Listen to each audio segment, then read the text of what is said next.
capítulo importante de la parte de la fisiopatología o de los mecanismos de agresión y defensa lo constituyen la parte neurológica. Es muy complejo el revisar toda la patología referente a este sistema. Sin embargo, iremos poco a poco tratando de dilucidar el modo de cómo explicar todas las alteraciones concernientes a este sistema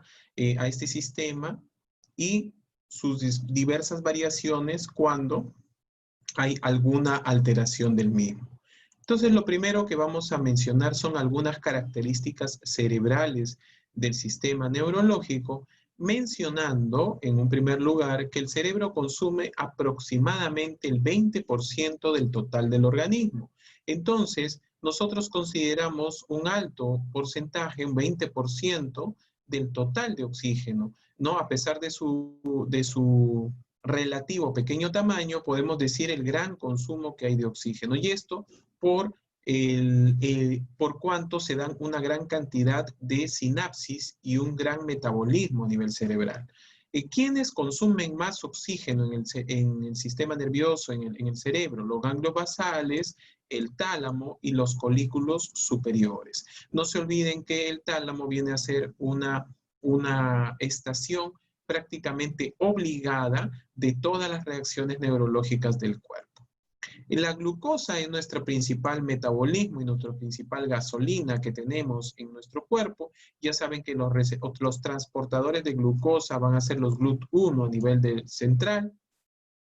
La vía anaerobia no sería suficiente, también está activa, pero no sería suficiente si es que nosotros no podríamos utilizar el oxígeno que diariamente estamos adquiriendo a través de la respiración. Entonces, importante conocer respecto a los gastos metabólicos del organismo. ¿Cuánto es el peso del cerebro? El peso del cerebro es aproximadamente 1.400 gramos, es decir, un 2% del total del peso del organismo. Y como ya vimos, consumimos mucho más de oxígeno relativamente hablando. ¿Cuánto es el consumo de energía? Un 15% del total. ¿Y por qué es eso? Como menciono y como reitero, por la elevada transmisión sináptica que se produce en nuestro organismo, ¿no? El flujo sanguíneo cerebral es aproximadamente el 15% del gasto cardíaco, nuevamente por lo mismo, por la gran cantidad de sinapsis neuronales que se produce. Aproximadamente 750 mililitros por minuto, dejando un volumen de 54 mililitros por 100 gramos de tejido cerebral por minuto. El riego no es homogéneo y como ya vimos, hay ciertas zonas del cuerpo, del cerebro, como este tálamo, colículos, donde va a ser mayor irrigación y tiene que ver mucho con el número de sinapsis que se produzcan en el organismo. Ahora, la circulación cerebral. Creo que todos aquí conocemos que el órgano central de la circulación a nivel cerebral, a nivel encefálico, es el polígono de Willis. Y el polígono de Willis es irrigado por dos sistemas, ¿no? El sistema carotidio y el sistema vértebro-basilar, de los cuales el principal es el sistema carotidio, que es el 75% recibe el 75% del aporte sanguíneo y el 25% es otorgado por el sistema vértebro-basilar. Otro detalle importante en la circulación cerebral es que tenemos dos tipos de vasos, unos que se denominan extraparenquimatosos, donde están las arterias grandes, las arterias piales, y los otros que son intraparenquimatosos dentro del parénquima cerebral, en donde se encuentran las arteriolas pequeñas, capilares, vénulas, etc. Ahora, no se olviden también que las arterias penetrantes son aquellas que van a unir tanto los extra como los intraparenquimatosos. En cuanto a la red capilar, podemos decir que en la sustancia gris hay aproximadamente 3 veces más, relación 3:1 de los capilares. Entonces, es bueno mencionar que en cuanto a la red capilar cerebral, 3 veces, o sea, por cada 3 capilares en sustancia gris, un capilar en sustancia blanca. Y esto tiene que ver porque en la sustancia gris no olviden que están los cuerpos neuronales de manera general, mientras que en la sustancia blanca van a estar los axones. ¿Y por qué blanco? Porque acuérdense que los axones están recubiertos por la vaina de mielina, entonces la mielina es una sustancia blanca y eso es lo que le da la coloración respectiva. Este es el famoso polígono de Willis y aquí están observando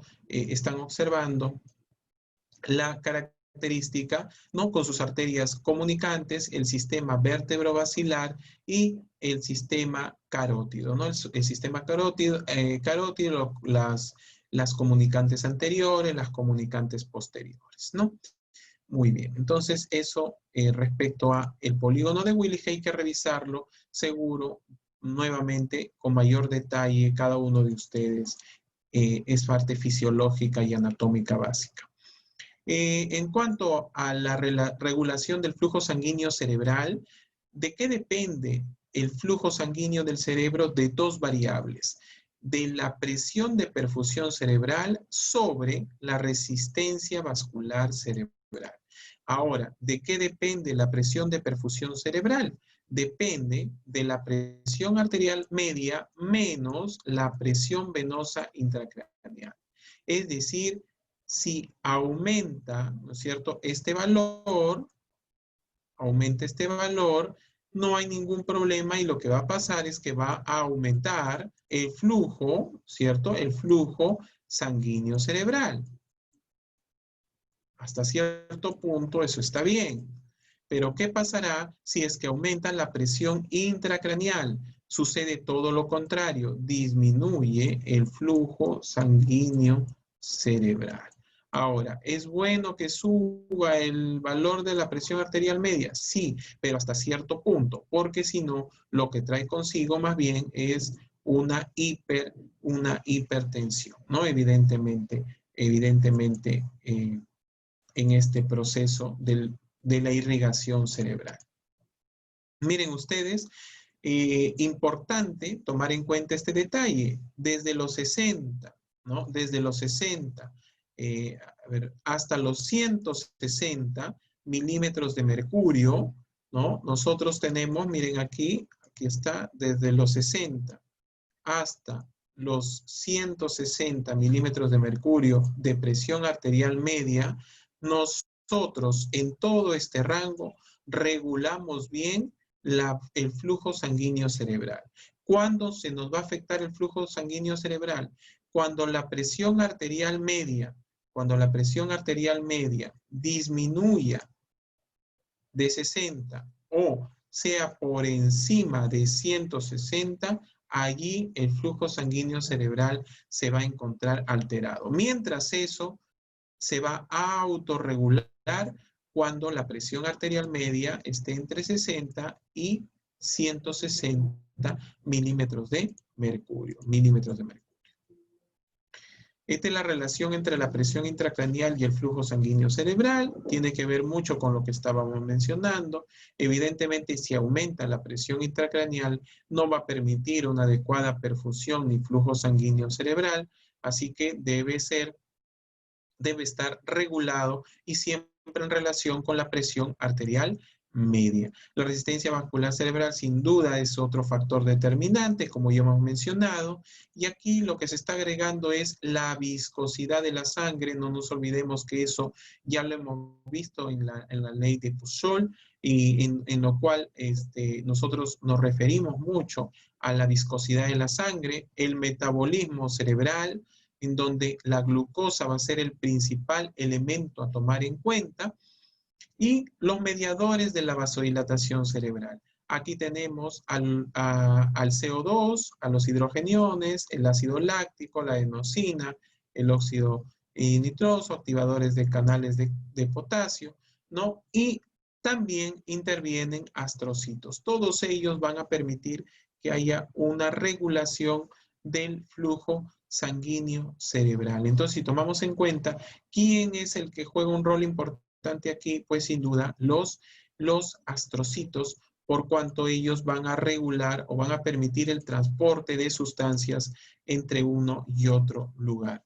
El flujo sanguíneo llega a todo el cerebro y el flujo sanguíneo local se refiere al flujo que llega a una determinada zona del cerebro. Entonces aquí vemos a los astrocitos y los astrocitos tienen la particularidad de relacionarse o relacionar la neurona con un vaso sanguíneo. Miren acá cómo tienen sus pocitos.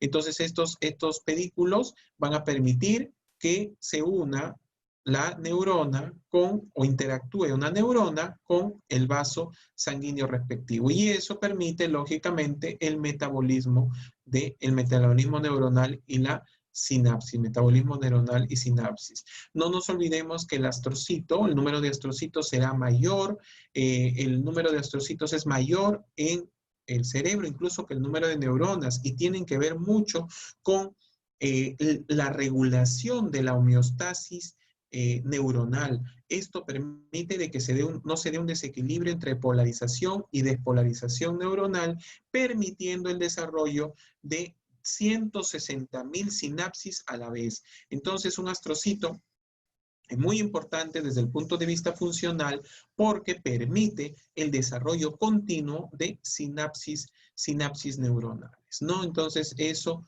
respecto a los astrocitos.